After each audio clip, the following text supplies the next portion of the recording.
আসসালামু আলাইকুম। সুপ্রিয় দর্শক, স্বাগত জানাচ্ছি যে কথা জানতে চান অনুষ্ঠানে। আমি মোস্তফা ফিরোজ এবং আমার আরেক প্রান্তে যুক্ত আছেন আবু হেনা রাজ্জাকি, সিনিয়র আইনজীবী। রাজ্জাকি ভাই, একেবারে আপনার সঙ্গে আহ, বলতে গেলে মধ্যরাতের কাছাকাছি সময় কথা বলছি, খুবই জরুরি প্রয়োজনে। দেশের সামগ্রিক অবস্থা নিয়ে দেশের মানুষ উদ্বিগ্ন। এমনকি সেনাপ্রধান পর্যন্ত আজকে তার কর্মকর্তাদের সঙ্গে বৈঠক করে বলেছেন, রাষ্ট্রের যে কোনো প্রয়োজনে সেনাবাহিনী সবসময় জনগণের পাশে আছে। অগণিত মানুষের জমায়েত, শুধু শহীদ মিনার, ঢাকার শহীদ মিনার আর চট্টগ্রামে না, দেশের নানান প্রান্তে মানুষের ঢল। অর্থাৎ তারা এখন এক দফা দাবি, শেখ হাসিনার পদত্যাগ চায়। তারা হত্যার বিচার চায়। তারা মনে করে যে এই হত্যার বিচার এই সরকারের পক্ষে সম্ভব না, এবং আমূল পরিবর্তন চাই, বৈষম্য নিরসন করতে চায়, দেশের গণতান্ত্রিক কাঠামো পুনর্বিন্যাস পুনর্নির্মাণ করতে চায়। এমন একটি দাবি নিয়ে আসছে। ফলে এই দাবিতে যে পরিমাণ মানুষের ঢল, তারপরে আবার কালকে আওয়ামী লীগ আবার একটা জমায়েতের কর্মসূচি দিয়েছে। সব মিলিয়ে আওয়ামী লীগ আহ, এখনো এই বোধহয় বা সরকার পালস বুঝতে পারছে না। পরিস্থিতিটা উদ্বেগজনক। আপনাকে কি উদ্বেগটা স্পর্শ করছে না? আপনি কি বলবেন? ধন্যবাদ ফিরোজ ভাই। উদ্বেগটা স্পর্শ করছে করছে বলেই দু চারটা কথা বলছি, এবং আমাদের কথা হয়তো কিছু আসে যায় না, সেটাও আমি মনে করি যে আসে যায় না। তারপর আমার কাছে মনে হয় যে আমরা এই আন্দোলন যারা করছে, কিছু কথা বলার মানে হচ্ছে সেই আন্দোলনের পক্ষে বা তাদের পাশে থাকার চেষ্টা করা। এটা হলো উদ্দেশ্য। এখন আমরা তো সবসময় ধরেন সরকারের সমালোচনা করি, নেগেটিভ কথা বলি, অনেক সমালোচনা করছি। এটা আমাদের ভিতরে তো রাগ ক্ষোভ আছে, প্রধানমন্ত্রী তো রক্ত মাংসের মানুষ, তারও কিন্তু রাগ ক্ষোভ আছে।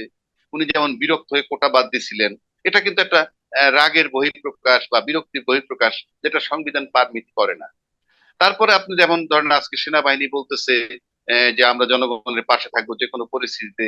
কয়দিন আগে বলছে যে আমরা যুদ্ধের জন্য প্রস্তুত। একটা সেনাবাহিনী কিন্তু, ইনফ্যাক্ট সেনাবাহিনীর টার্মটাই কিন্তু বহির্বিশ্বের সাথে রিলেটেড। অর্থাৎ আমরা যখন বাইরের কারো দ্বারা আক্রান্ত হব, তখনই সেনাবাহিনী। হুম, হুম, হুম। এছাড়া যেটা থাকবেন সেটা হয়তো এইড টু সিভিল গভর্নমেন্ট অথবা বিভিন্ন দুর্যোগপূর্ণ মুহূর্তে। কিন্তু সেই হিসাবে এখানে এই পরিস্থিতি আসার মানে হচ্ছে এখন আন্দোলনটা যে জায়গায় গেছে, এই জায়গা থেকে এই আন্দোলন দমন করতে গেলে একটাই হয়, সেটা হলো শুধু মানুষ মারা, আর কোনো রাস্তা নাই। যেমন প্রধানমন্ত্রী 2-3 দিন আগে ওই গতকালকে বোধহয় বলছেন যে গণভবন খোলা রেখেছেন, সমন্বয়কারীরা আসবে, তাদের জন্য হুম, খোলা, হুম। প্রয়োজনে তাদের বাবা মা নিয়ে আসতে পারে।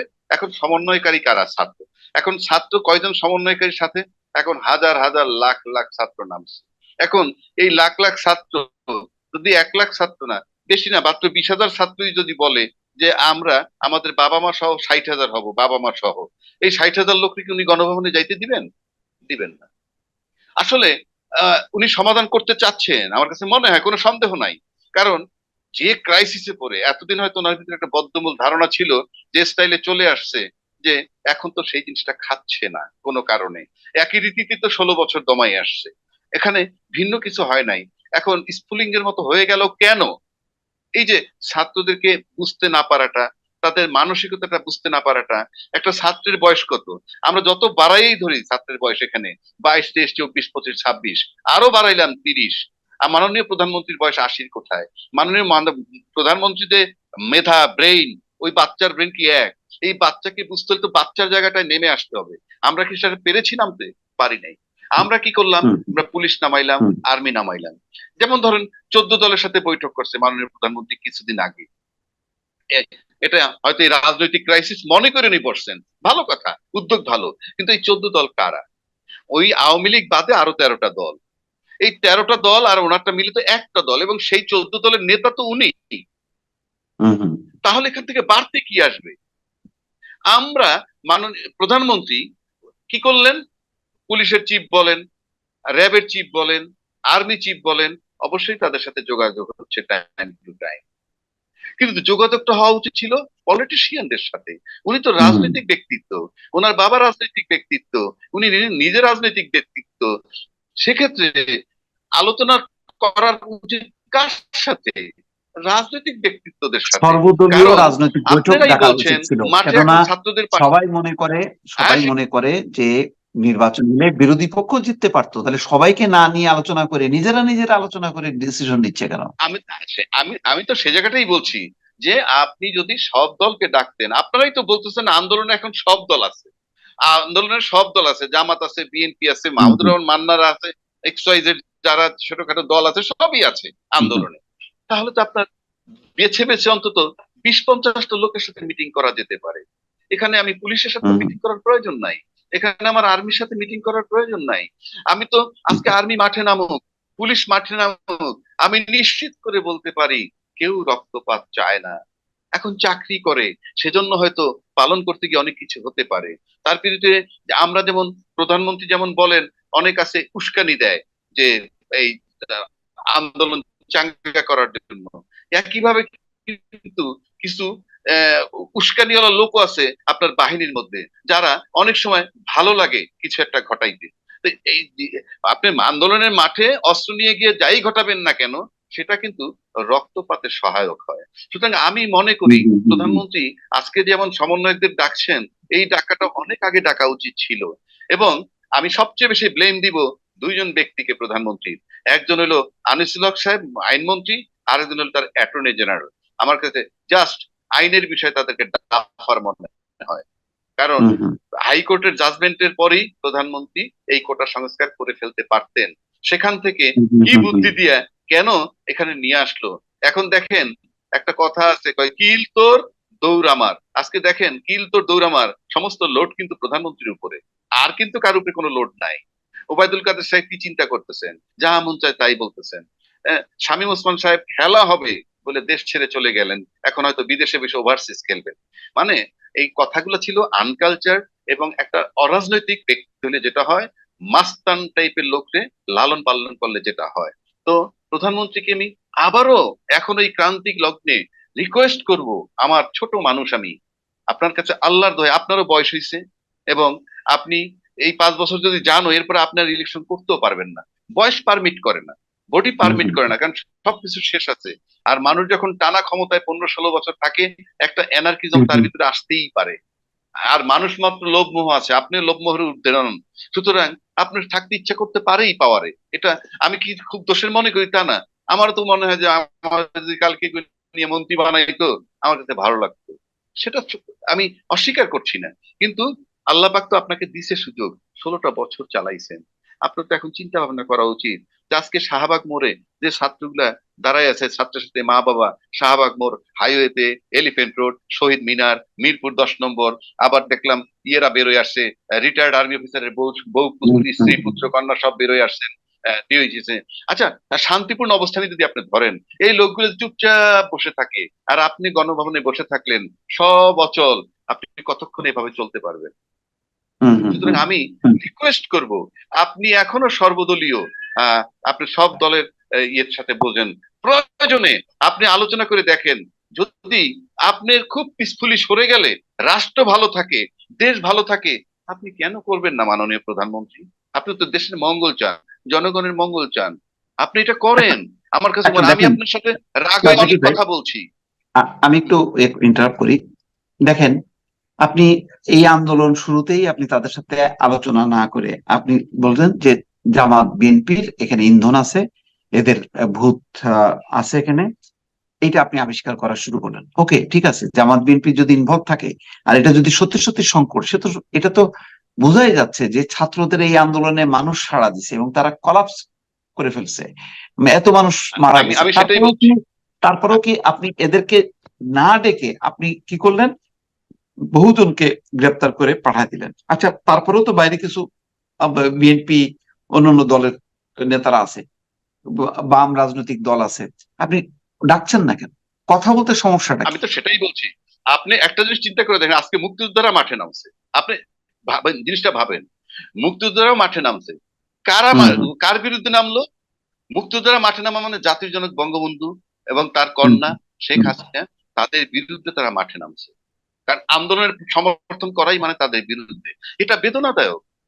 আমি হুম হুম যতই রাগ হই না কেন, আমার রাগে কিছু আসে যায় না। আমি ক্ষোভ নিয়ে আমি টকশো করি, অনেক টিভিতে ক্ষোভ টোভ নিয়ে অনেক কথা বলছি, কিন্তু আজকে আমি মাননীয় প্রধানমন্ত্রী দূর থেকে আপনাকে উপদেশ দিতে চাই যে আপনি এখনো সমাধান করতে পারেন।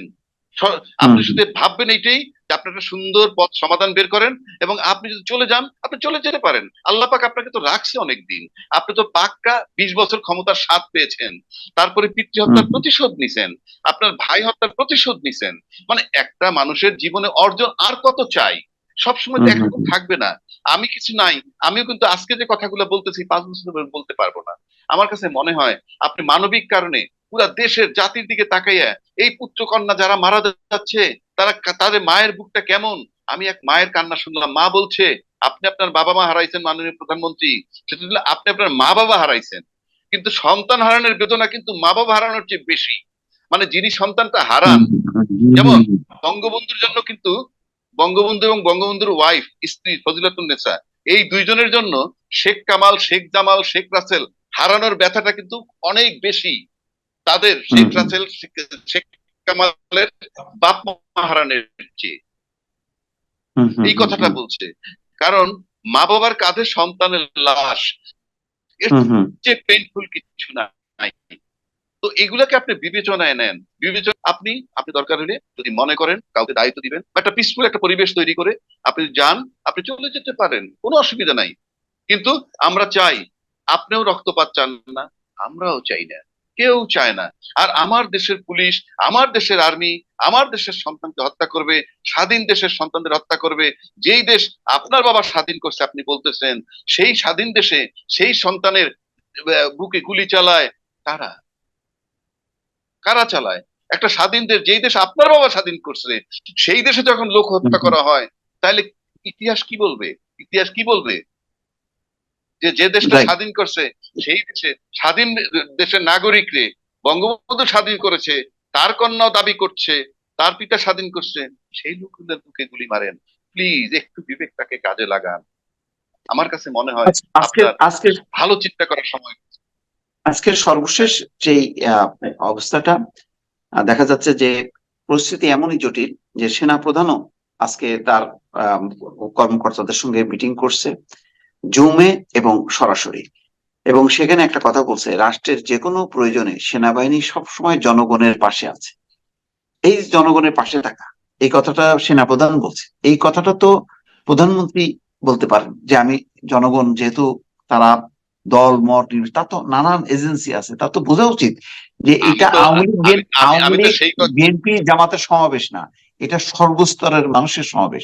তো সুতরাং তিনিও তো জনতার পাশে থাকতে পারতেন। আজকে সেনাপ্রধান যে কথাটি বলছেন, আমি তো সেটাই বলতেছি, বরং আজকে নিরাপত্তার নামে আর্মি পুলিশ সবাই মিলে গণভবনকে পাহারা দিবে, এবং সেখানে সমস্ত রাজনীতিবিদদেরকে ডাকা হবে, রাজনীতিবিদরা যাবে। এতে আমরা জানি কাদেরকে যেতে হবে, এটা সরকারও জানেন, প্রধানমন্ত্রীও জানেন। তাদেরকে সবাই মিলে বসে রাজনৈতিক ভাবে সিদ্ধান্ত নেন। সেখানে কি সিদ্ধান্ত হয়, যদি বলা হয় যে না আপনি না গেলে শান্তি হবে না, সিদ্ধান্ত নেন। আমি বলছি না আপনাকে, আমি যেমন আপনাকে বলেছি চলে যেতে হবে, বলেছি, হ্যাঁ, সেগুলো কি আমাদের কথার ভিতরে কিন্তু আবেগ ইমোশন থাকে, কিন্তু আপনার এই কথাটা বলা উচিত সবাইকে নিয়ে বসে, আপনারা কি চান? সবাই যদি বলে আপনি গেলে শান্তি হবে, আচ্ছা লজিক দেন, বুঝান, যৌক্তিক ভাবে আলোচনা করেন, আলোচনার পরে সিদ্ধান্ত নেন। রক্তপাত করেন না। আল্লাহ পাক সব সহ্য করে, কিন্তু হত্যা পছন্দ করেন না। এটা কিন্তু আমি পরিষ্কার ভাবে বলে দিতে পারি। সুতরাং আমার কাছে মনে হয় মাননীয় প্রধানমন্ত্রী, আপনি, আবারও বলছি, আপনি অনেকগুলা লোককে নিবেন। আপনি যারা মাঠে আছে, আমি দেখছি তো অনেক লোক আছে, এই ধরেন আওয়ামী দলীয় লোক আছে, মান্না সাহেব বলেন, সাকি সাহেব বলেন, ছোট দেখেন না কাউকে, আসিফ নজরুল সাহেব আছে, তারপরে বামপন্থী আছে, আপনার দলের অন্যান্য যারা আছে, আপনার দলের কিন্তু ভালো লয়ার আছে, ভালো বুঝে এরকম লোক আছে। আপনি যদি আমাদের মতো লোকরে ডাকেন আমরাও যাব, কেন যাবো না? আপনি আমাকে অবহেলা করেন না। আমার মাথা থেকে কিছু বেরোয় আসতে পারে যেটা কাজে লাগবে, কিন্তু আপনি যাদেরকে নিয়ে বসেন তারা কি বলে, ওবায়দ সাহেব কি বলেন, আইনমন্ত্রী সাহেব কি বলেন, তারপরে ইনু সাহেব কি বলেন, সেই লোকগুলো নিয়ে যখন আপনারা আবার বসেন, কি বের হয়ে আসবে এটার ভিতর দিয়ে? কি বের হবে? কি তারা 14 দল নিজেরা বসে একটা সিদ্ধান্ত নিল কি জামাত নেতাই তো আপনি। আচ্ছা, এখন কি সামনে কি জামাত শিবির সমস্যা যেটা সেই দিকে না যে জামাত শিবির নিষিদ্ধের সিদ্ধান্ত নিল। হ্যাঁ, আচ্ছা, এই সিদ্ধান্তটা তো তাদের না 15 না, বছর আগে নেওয়ার কথা। এটা করে কি হবে? আজকে যদি আপনি প্রমোশিত করেন, প্রশমিত করলেন এই আন্দোলনটাকে কোনোভাবে পিটাইয়া পাঠাইয়া, ভালো কথা আর কথার কথা তর্কের খাতে ধরে নিলাম, সব চলে গেল, আবার তো 6 মাস পরে দানা বাঁধবে। এইভাবে হুম, থাকবেন? এইভাবে থাকা যায়? রাইট। সুতরাং আমার কাছে হুম, মনে হুম, হয় ভাববার সময় আছে। আমি আবারও অনুরোধ করতেছি, আপনি ভাবেন, দেশে ভালো লোক আছে, ভালো লোক হুম, হুম, আছে, তাদেরকে নিয়ে বসেন, দলীয় ভাবে বসেন। আমার কথা হলো, আপনি প্রশাসনের সাথে আলাপ করবেন কেন রাজনৈতিক সংকট দূর করার জন্য? রাজনৈতিক সংকট দূর করার জন্য আপনি রাজনীতিবিদদের নিয়ে বসেন। হুম, আর হুম, আপনার হুম, 14 দল মানে এক দল, এটা কখনোই হুম, গ্রহণযোগ্য হবে না। আর আমরা তো ইনু সাহেবের ক্যারেক্টার জানি, আমরা ওই রাশেদ খান মেননের ক্যারেক্টার জানি, এরা কি আমরা জানি তো। এদের যে কোনো ভাবে লেজুর বৃত্তিতে থাকতে হবে। এটা যে কি মজা! কোনো অস্তিত্ব নাই যেখানে, এক প্রধানমন্ত্রী ছাড়া বাংলাদেশে অস্তিত্বটা কার আছে? কোন বেটার অস্তিত্ব আছে? প্রধানমন্ত্রী ছাড়া কার অস্তিত্বটা কার আছে? একটা লোক বাইর করেন। হুম, হুম। তো সুতরাং প্রধানমন্ত্রী এই বসেন যে অন্য রাজনৈতিক দলের লোকের সাথে, নট ইনু সাহেবের সাথে, not Rashed Khan Menon, not Obaidul Quader, not even with Anisul Haq কি হাসান মাহমুদ। লাভ নাই, একই রেজাল্ট। আপনি বসেন, সবার সমাবেশের আগামীকাল পথ খোলা আছে। আমার আগামীকাল থেকে বিশ্বাস আহ্বান জানাইলে তারা আগামীকাল থেকে তাদের যে অসহযোগ কর্মসূচি শুরু হবে, এবং আজকে মানুষের যে ইনভলভমেন্ট, কালকে এই ইনভলভমেন্টটা থাকবে, অব্যাহত থাকবে, যেটা বোঝা যাচ্ছে, যেহেতু তরুণরা মাঠে নামছে। এটাতে এতে পরিস্থিতি আরো নাজুক হবে, যদি এটা মোকাবেলা করার হয়, আরো সংঘাত হবে, রক্তপাত হবে। এতে কি পরিস্থিতি আপনার মনে হয় যে ভালো হবে? না না না, আমরা দেখছি আমাদের ফ্যামিলি লাইফে, দেখি সব জায়গায় দেখি, ওয়াইফ যদি খুব বেশি উত্তেজিত হয়ে যায় তখন হাজবেন্ড একটু নরম হয়ে যায়, আবার হাজবেন্ড যদি উত্তেজিত হয়ে যায় ওয়াইফ নরম হয়ে যায়, হুম, হুম। সংসারটা টেকে ভালো। এখন দুই পক্ষই যদি উত্তেজিত হন, আপনি মাননীয় প্রধানমন্ত্রীর বয়স 70 পার হয়ে 80-র কোঠায়, আপনি যদি এই বাচ্চাদের সেন্টিমেন্ট না বুঝে তাদের সাথে আপনি রাগ ক্ষোভ থাকে, এটা মানায় না, মানায় না। রাগ ক্ষোভ আপনি থাকতে পারে বিএনপির খালেদা জিয়ার সাথে, রাজনৈতিক হুম, দলের সাথে, কিন্তু বাচ্চাদের সাথে নয়। বারবার আপনারা কিন্তু কোমলমতি বলেন, সেই হুম, কোমলমতিরে হুম, পাখির মতো মারা হয়েছে, সেই কোমলমতি হাজার হাজার গ্রেপ্তার হয়েছে। আপনি চোখের সামনে একটা নিজের সন্তানের লাশ চিন্তা করে দেখেন কেমন লাগে। শুধুমাত্র রাগ হইলেই হবে না। আমি আবারও বলছি, আপনি সবার সাথে বসেন, একটা সুষ্ঠু সমাধান করেন, রাজনীতিবিদদের সাথে বসেন, এবং রাজনীতিবিদ কাদের সাথে বসবেন আপনি চেনেন।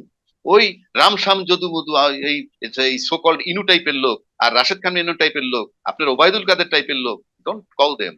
আপনি জানেন কারা আছে, তাদেরকে ডেকে বসেন। হ্যাঁ, তারাই বক্তব্য দেখ, এবং সেই বক্তব্যের সিদ্ধান্ত হবে। সাথে যদি মনে করেন আপনি 20 বছর ক্ষমতায় ছিলেন, যেতে হয়, যেতে গেলে ভালো হয়, আপনি চলে যান। আবার আল্লাহ পাক হায়াত রাখলে আবার তো আন্দোলন করে আবার তো ক্ষমতা আসতেও পারে। হুম। না, এটা তিনি না ভাবার আসুক, মতো। তার দল আসুক। হ্যাঁ, মানে সে তো দলকে রিপ্রেজেন্ট করে, তাই না? আমি বলতেছি হুম, তিনি হুম, না আসুক, হুম, তার দল কোন করেন, তার দলের লোক আছে, তাদের আত্মীয় স্বজনের লোক আছে, ফ্যামিলির ভিতরের লোক আছে, নানান হয়ে আছে। কিন্তু এই মুহূর্তে যদি মনে করেন যে আপাতত ছেড়ে দিলে ভালো হয়, আপনি যদি কারণ দেশটাকে পরিস্থিতিটা, ভালোবাসেন, আপনার বাবাকে জি, ভালোবাসেন, আপনার বাবার মুক্তিযোদ্ধার প্রতি আপনি সম্মান রাখেন, তাইলে আপনার এই বুলেট জি। একটাও আর যাতে এই দেশের নাগরিকের উপরে না পড়ে সেটা করেন। আপনার মঙ্গল হবে, আল্লাহ পাকের দেখেন, দয়ায়। পরিস্থিতিটা এমন যে এখন ছাত্ররা বলছে যে এখন আর আলোচনার নেই, কেননা যারা, মানে যাদের হাত রক্তে রঞ্জিত, তাদের সাথে কোনো আলোচনা হয় না। তার মানে স্টুডেন্টরা কিন্তু একটা পজিশন নিয়ে ফেলছে। এর মাঝামাঝি কিন্তু হইতে পারে, আপনি হ্যাঁ, যে আমি একমত। প্রস্তাবটা বলছেন, যে ওই হ্যাঁ, হ্যাঁ, রাজনীতিকরা মাঝামাঝি, রাজনীতিকরা বৈঠক করে রাইট। একটা এবং কিন্তু সিদ্ধান্ত এবং নিয়ে নিতে পারে। নিতে পারে, এবং সেটা যদি নিতে পারে, আমার কাছে মনে হয় ছাত্ররাও মানবে, আমার ধারণা। কেননা হুম, সেখানে তো সবাই রিপ্রেজেন্ট করে। এখানে যখন প্রধানমন্ত্রী ডাকবেন তখন তো আন্দোলনের মাঠে থেকেও লোক যাবে। যেই মুক্তিযোদ্ধারা মাঠে গেছে তাদেরকে ডাকেন, যেই অবসরপ্রাপ্ত সেনাবাহিনী গেছে তাদেরকে ডাকেন, বিএনপির লোকেরা ডাকেন, জামাতের লোকের না ডাকেন, আপনার জামাত দরকারই নেই, আমি ডাকলাম না। অন্যান্য দল তো আছে। আমি উদারপন্থী লোক হিসেবে ভাবি যে জামাতকেও আপনি ডাকতে পারেন, এটা কোনো বিষয় না প্রবলেম সলভ করার জন্য।